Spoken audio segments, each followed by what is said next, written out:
Estimada audiencia, reciban un cordial saludo. Liliana Monsalve les habla desde las instalaciones principales de Noti UNAD, la noticia con verdad. El día de hoy abordaremos un tema muy importante, el cual es la violación a los derechos humanos y las infracciones al derecho internacional humanitario, recopilado en el informe final de la Comisión para el Esclarecimiento de la Verdad, la Convivencia y la No Repetición, denominado Hay Futuro, Hay Verdad. Este informe recopila hallazgos y recomendaciones por parte de la Comisión. Asimismo, recopila las historias o crónicas, más bien, contadas por las personas que han sido víctimas o han tenido esta experiencia aterradora de vivir la violación de los derechos humanos de una manera directa. Dentro de las violaciones e infracciones que aborda el informe, encontramos, entre otros temas, homicidios, atentados a la vida, trabajo forzoso, violencia sexual, desaparición forzada, masacres, reclutamientos a niños y niñas. Entonces, para ahondar un poco más en el tema, vamos a darle paso a 4 periodistas que tenemos en este momento en vivo para que nos cuenten un poco más sobre estas violaciones e infracciones. Entonces le doy el paso a mis compañeros que están en este momento en zona para que cuenten un poco más. Adelante, compañeros. Buenos días. Hoy hablaremos de los derechos humanos en torno al conflicto armado interno colombiano. Es así que es importante conocer que la mayor cantidad de delitos que afectaron los derechos humanos, como el homicidio selectivo, la desaparición forzada, el secuestro, la extorsión, el reclutamiento de menores y entre otros, se presentó en los años entre 1995 y 2004, donde se presentaron la mayor cantidad de masacres, desapariciones, donde la población de esos sectores campesinos de la parte del Cauca, Valle del Cauca, Arauca, Norte de Santander, tenemos también el sector del Guaviare, el sector del Meta, se vieron afectados con desplazamientos de su población campesina. Es importante entender que estas víctimas, un 90% eran personas civiles que no tenían parte dentro de este conflicto armado. Los actores criminales que participaron fueron los paramilitares, con un total del 45% de casos efectuados por ellos, las guerrillas, conózcase así FARC y ELN, con un 27%, y el Estado con sus agentes, su fuerza pública, con un 12%. Hoy por hoy vemos cómo no ha cesado, pese a las mesas de diálogo, pese a la desaparición de los paramilitares, pese a la desaparición de las FARC, no cesa la violación de los derechos humanos, y es que en el 2022 se nos presentaron 155 casos de secuestro y en el 2023 llevamos 276 casos de secuestro. Un claro ejemplo es el secuestro del papá de Luis Díaz, muy renombrado, muy conocido por los colombianos, y esta menor también en el Cauca, Silvia Juliana Carvajal. Y uno de estos casos que se ven afectadas los derechos humanos de estas personas de la población civil. Es importante conocer que los derechos humanos son la garantía plena del goce de la dignidad humana, y como agentes y entidades del Estado tenemos que garantizarlos en su totalidad. Compañera, muchas gracias. El tema del cual voy a hablar es la desaparición forzada, y básicamente se resume en que las personas que fueron desaparecidas tenían alguna vinculación política o social. Esa era como la mayor fuente de esta violación al derecho humano. Parte de las víctimas era porque tenían liderazgos en partidos de izquierda, o estaban en un sindicato, o trabajaban en la defensa de los derechos humanos. Hay un relato de la vida real, solamente les leo esta parte. A las personas las cogían, las mataban, las amarraban, las tiraban en el río. A veces las amarraban con piedras o algo pesado para que las personas se fueran a las profundidades. Otros las tiraban al río y el mensaje era: el que los coja se muere. Acá pues básicamente lo que podemos evidenciar es el terrorismo que se estaba viviendo en estas zonas, en esas comunidades y esas familias. Pero lo más triste y de pronto doloroso de esta desaparición es que las familias de las personas que desaparecían no tenían nunca un esclarecimiento de los hechos. No había una justicia real para esta situación.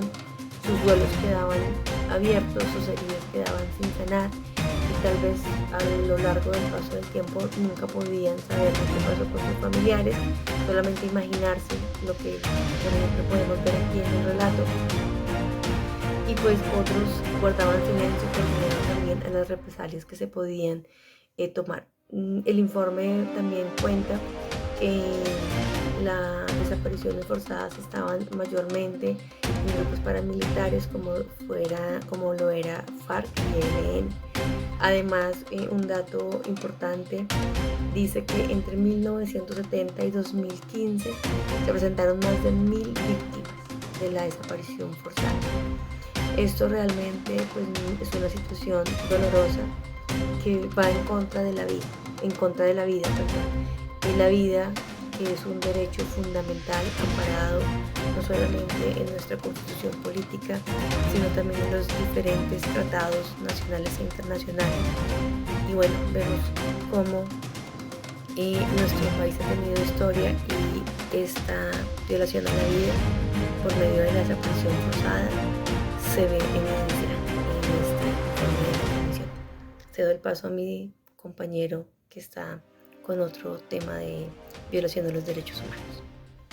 Vilma, gracias por concederme el uso de la palabra. Señores televidentes, reciben un cordial saludo. Mi nombre es Sebastián Calderón y en esta oportunidad los saludos de la Jurisdicción Especial para la Paz para compartir con ustedes uno de los hechos más aberrantes por los que ha tenido que atravesar nuestro conflicto armado interno, como lo ha sido el reclutamiento forzado de niños, niñas y adolescentes. Sea lo primero indicar que, de conformidad con el informe final de la Comisión para el Esclarecimiento de la Verdad, cualquier modalidad de vinculación o involucramiento de niños, niñas y adolescentes en actividades de grupos armados, tanto legales como las fuerzas militares, como ilegales, como los guerrilleros y los paramilitares en el conflicto armado interno, para la participación directa o indirecta en las hostilidades, es considerada un delito a la luz del derecho internacional humanitario y a la luz del Código Penal colombiano.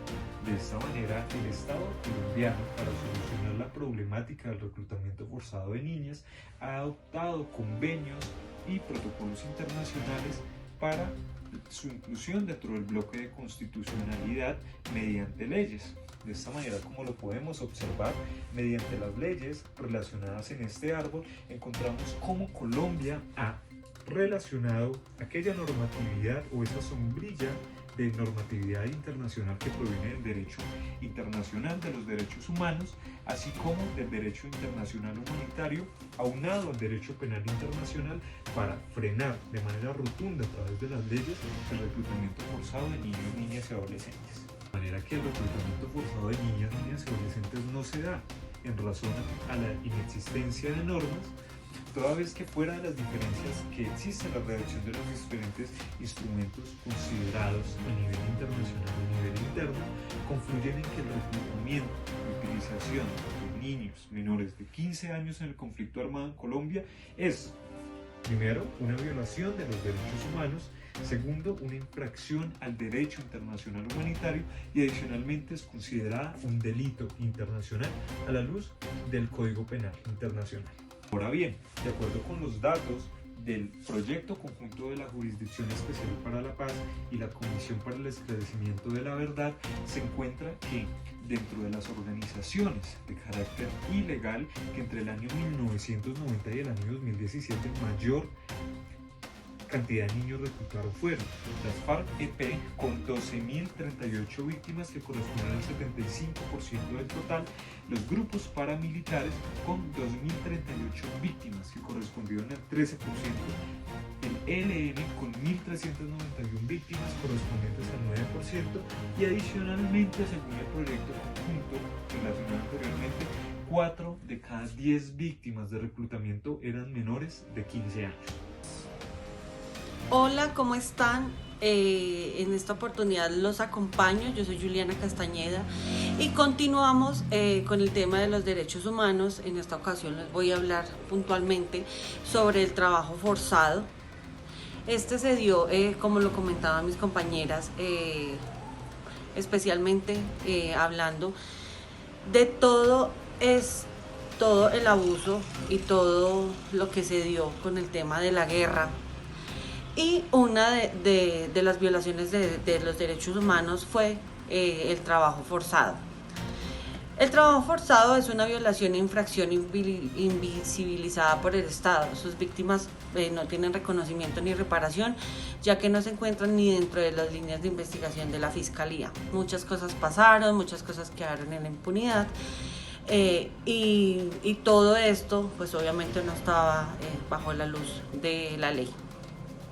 Dentro de este trabajo forzado y lo que relatan las víctimas es que se veían obligados a hacer cosas que ellos no querían, no solamente digamos para el ELN, la guerrilla, sino también en una proporción también por el Ejército Nacional, aunque obviamente fue una proporción menor.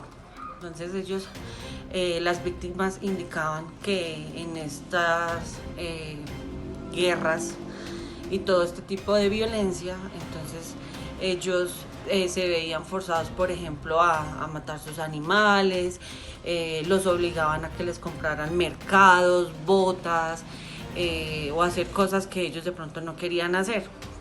Con el tema de los menores de edad, muchos también fueron reclutados, obviamente en contra de su voluntad, y pues también, digamos, obligaban a los padres a que no hicieran nada pues para evitar represalias, y también tenían muchos inconvenientes porque a veces pasaban, digamos, en las zonas rurales un grupo y se iba, y pues obviamente cuando ellos pasaban los obligaban a hacer ciertas cosas, y después de que se iban entonces llegaba el otro, y a veces tenían también conflictos con ellos porque pensaban que los estaban ayudando, entonces que ayudaban a todas las partes o que de pronto eran cómplices.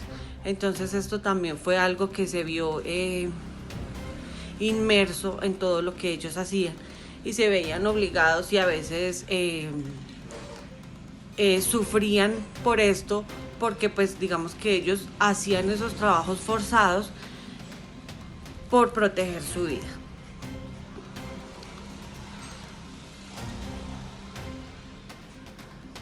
Dentro de estos trabajos forzados, digamos que están parametrizados como en 3 grandes ramos.